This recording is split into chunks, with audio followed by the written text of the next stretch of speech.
Welcome to today's episode, powered by ALTUS, Chiro, and Physio. Today we have Dr. Jose Otano with us. Jose, how are you doing today? Good. I'm doing great. That's awesome. I'm very excited about today's episode because we are going to shock our audience with a wonderful topic called Shockwave Therapy. What is Shockwave? Basically, in general terms, it's just an acoustic shockwaves that penetrates the bone or the soft tissue. And its effect is to re-injure the area so the body can prioritize it and start to heal it on its own. But it uses just sound waves that you see with basic ultrasound machines like monitor imaging, such as looking at your baby, looking at the organs, but it uses it as a treatment modality. Okay. I'm sure this goes through the minds of many. Does it work? Yes, so it was used back in the 1960s and 70s just to break down, in a medical standpoint, of breaking down gallstones or urinary stones, and that way back then. And then in the later timeline, the 1980s, should we use this for something else? So that's when they started doing it on orthopedic things for hip replacements to break down the scar tissue. So that's when the animal studies were coming down. And then it wasn't until the early 2000s it started being introduced in treatment settings for soft tissue or bone injuries. For sure starts working, but it's fairly new. How new is new based on what you're... In science, new is new within 20 to 30 years because you know how it is. It takes a long time for the research to catch up to it because we have to go through animal studies and then we can do clinical studies, and then after clinical is randomized. So let's just say that the earliest randomized controlled trial on this is 2015, where 2015 they found out that it is used for a lot of conditions, for so many variations, and then the contraindications for it is pretty minimal. So it is fairly new. For those who are new to this phrase that you just mentioned, contraindication, that means in plain English? Reasons why we wouldn't use it. Shockwave isn't for everyone. It's only for, I would say, a very broad base of injuries and conditions, but there are a set of patients where it wouldn't be good for. So contraindications, like you don't want to mix it with something else. Is that correct? Yes, because they have like a disease. For example, people that it wouldn't be beneficial for is if you had a malignant tumor or any circulatory disorders or blood disorders that prevent you from clotting, or if you have osteoporosis because your bones are fragile. You don't want to use it on those types of people. As well as if the medical doctor is also using a corticosteroid injections, like on the shoulder, for example, you don't want to mess up with what the medical doctor is doing with those injections to hit it with shockwave, because it could also cause bad effect. How long does it take for shockwave therapy? It depends on the condition. It honestly does depend on the condition. It depends if it's acute or chronic. I can give you a general broad answer to that. If it's acute, you can see effect within 1 to 3 sessions. If it's chronic, it can take about 3 to 6 sessions. And when I'm saying how long it takes, that's when they'll notice significant improvements. That's range of motion, more mobility, being able to do more things. Those are what I'm talking about with how long it takes to get effect. You mentioned conditions. So what conditions then can shockwave therapy treat? Research has shown that it is very effective against plantar fasciitis, any tendinopathies, or if there's any calcium in the tendons. We also see it in people that have osteoarthritis, that we can use it on some lower back pain patients, sacroiliac joint patients. It does have some effect with people that have myofascial trigger points that conservative care like massage therapy or just regular stretching doesn't really do any effect on. So we can use it on things like that as well. I'm getting a sense for what it is and what you would treat it on. If I have shockwave treatment from you, what should I not do after my shockwave session? Or how long should I rest after the therapy, and when can I return to regular activity? That's a very common question that I get. You want it to take effect because, like I said at the beginning, that The point of it is to re-injure the area in a cellular level. So it doesn't really cause too big of an injury to that area, but it does create soreness. That soreness is something that it's going to limit your physical activity. So you shouldn't be doing a big, intense workout. After Shockwave, you shouldn't go to the gym.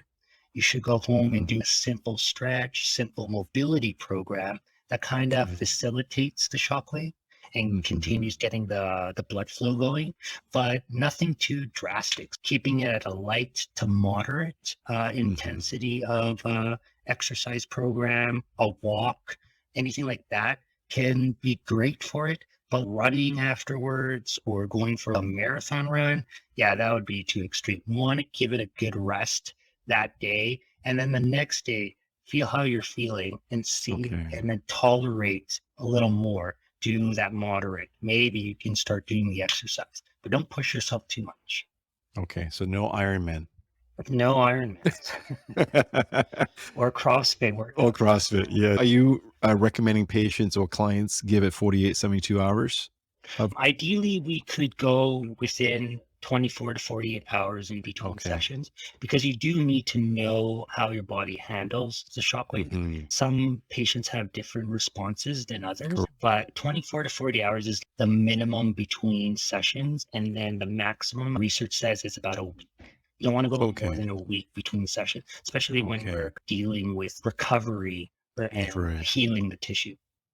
Between my session to when I hit the gym again, what kind of rest time? That one is patient dependent. I would love them to at least take a couple hours break after the session.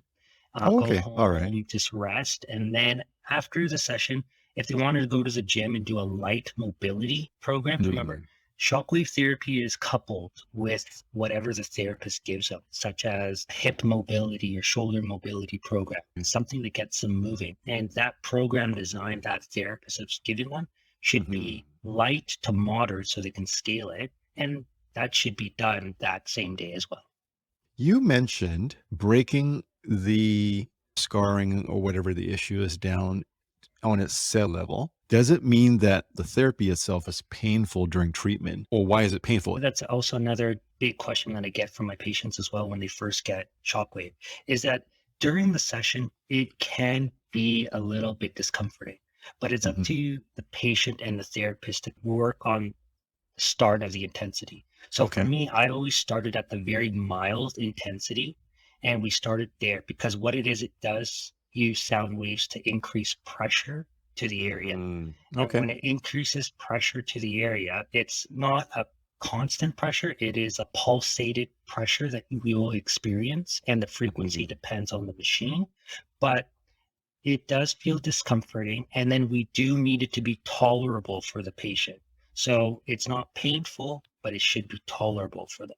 So that is all objectively done with the machine, where I can gauge it, start off very mild, and then I start ramping it up on the level of comfort for my patient.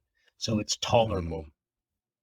Reminds me of the hot ones where you scale up from mild chicken wings to the bomb. Exactly. Or to that. And then they have you sign a consent form for the very hot one. That's concerning. Yes. It will hurt you from behind for life. Yes, exactly. I hope that this isn't the same now. No. Now, what are things that I will experience immediately after the session? Very rarely there could be bruising, some redness, and some achiness afterwards, and that is rare. I see that in maybe 1 in 10 patients. The soreness or achiness that they describe feels like a toothache, and it's very short lasting. It may last for a couple hours or that whole day, but then it subsides and the next day is gone. But again, that's rare. Most patients, what they'll experience is just a general soreness, and that soreness is explained to me as it feels like I just came from the gym. That type of soreness. Like I worked out biceps too much that day. Oh, okay. Does it feel like DOMS? No, it feels exactly like way before DOMS type of feeling. Yeah. Yes, it feels like a fatigued muscle soreness at the gym. Okay. Yeah, That's fair. That's good. Yeah, like your personal trainer is kind of pushing you. That's the point of the shockwave, is to build it to the tolerance, so then your body prioritizes it. So Correct. it's going to create some soreness that same day. Okay. Is shockwave therapy embraced by many family doctors? Because I would assume if they're not, then patients or clients would not have heard about it from their family doctor. Yeah, so when I introduced Shockwave, I said it was used to break down gallstones and urinary stones. Hmm. And for the medical standpoint, that's what they think of. They don't really think of it as the conservative care that physiotherapists and chiropractors are using it for. They're thinking, oh, Shockwave, now you don't have a bladder stone. Why would we use it on your shoulder? So their kind of updated medical knowledge is with that. Correct. So when you talk to your family physician, that's what they're thinking of. So it's not that they don't know about it, it's that they have other usage for it. A different But context. Yeah. yes, it's in a different content. But once that you tell them about it, or that tells the medical doctor just to look up the latest research about it, they're like, yeah, for sure, this sounds legit. We should for Hmm. sure try this on that shoulder case before surgery or on a knee case before that surgery, just to see if it works. But yeah, Okay. that's the general basis of it is they think of it as on another content than that us Hmm. physios and chiros use it for. Okay. You mentioned early on some of the folks that should not be seeking treatment for shockwave because of their existing issues or situations. Can you repeat again the top three types of folks that should not be seeking treatment? Any patient that has a circulatory disorder or a blood disorder that can't regulate their bleeding because they can't Okay. clot properly, that's number one. Any presence of infection to the area, a sepsis or any kind of bone infection or anything like that, you don't want to do it on that either. Over cancerous sites, do that someone that has bone cancer, you obviously don't want to put the shockwave over that. And then last but not least, the major one would be not over any abdominal cavities, like over top of your heart or over top of your stomach and stuff like that. But you don't want to do it over those types of areas as well. Okay. So you mentioned bone cancer. If somebody's listening to this or watching this and they go, I don't have bone cancer, but I have cancer of a different body part. That That if too, right? they're, Okay. yeah, so unless if they're in remission or Hmm. the cancer has been removed, then we can ask the medical doctors to see if they are a candidate because we always want to keep them in the loop as well, or because we Okay. don't want to mess up with any guidelines Mhm. that they have. But if they're in remission or the cancer has been removed, then we can definitely talk about shockwave. But if they are currently getting treatment for their cancer, it's better to be safe and let it be dealt with from the medical. Okay. That sounds great. Now, are there any side effects to shockwave therapy? No, there is no long-term side effects to it. Short-term, like I said, just the soreness, and then in rare cases, the redness, bruising, and aches. But there is no long-term side effects to it because, like I said, it uses acoustic waves to shock Mhm. the area. And they've been doing this since the 1960s and 70s, and then they also use it for imaging. So it's Okay. the same type of kind of content or ways of doing it. Okay. Do you also get asked by clients how many sessions they would need? I would assume based Yes. on how acute or, chronic Yeah, that yeah, for situation is. sure. I always like to make sure that the patients don't get too dependent on a treatment because honestly, Mhm. mobility and getting them walking and doing their own exercises at home is the most important than to rely on external treatment source. So I Mhm. always tell patients that if we don't see significant gains within 3 to 6 sessions, then this might not be for you. But Okay. say that we do see significant improvements between 3 to 6 sessions, and they are also doing their home exercises and they're walking and they're back to normal, then at the 6 session mark, we evaluate and we say, at a percentage, how healed are you? Mhm. 80%, 90%, or 100% healed? And if they say in that ballpark between the high 80s, 90s, then I would say, okay, do you think you can carry it on or do you need 1 or 2 sessions? And then we Hmm. discuss it as a practitioner and patient. And then if after that they're 100%, then I say, let's take a pause. Let's wait a couple weeks, wait a month. We'll follow up. If you need more sessions, we'll definitely discuss it. But honestly, The point of the shockwave is just to get ahead for them Mhm. to do those home exercises, those gym exercises, and go for walks again. Mhm. Okay. What's one example of a client case study where you've been quite impressed with the before after? Yeah, the best ones are my plantar fasciitis cases. Those are the ones that come in saying that they have plantar fasciitis and then dealing with months, and their doctors and their therapists have tried everything. They've tried to rest, but because these are active bodies, they can't stop working. They have to be on their Mm. feet. They can't necessarily rest because that's Okay. essentially the gold standard. But they come in, we do 2 to 3 sessions, their plantar fasciitis is gone. They are able to get ahead of it to do the exercises, and then boom, they stop coming after 3 sessions. And I'm Okay. ecstatic for that. But my best one is a bilateral patellar tendinopathy. So gruesome knee pain. And she's 25 years old and she saw Wow. a orthopedic surgeon, and the orthopedic surgeon x-rayed her, did the exam. Before that, they didn't know what was causing her knee pain. They did the x-ray, found that, oh, it is plantar fasciitis. I'm sorry, but you just have to see physiotherapy. There's nothing more we can do for it. Mm. So she saw physiotherapy and she said it wasn't getting the job done. And she was suffering with this for over a year because Wow. it takes about a year to see the surgeon. So she was suffering for a long time. And then just last month, where I was like, let's do some shockwave.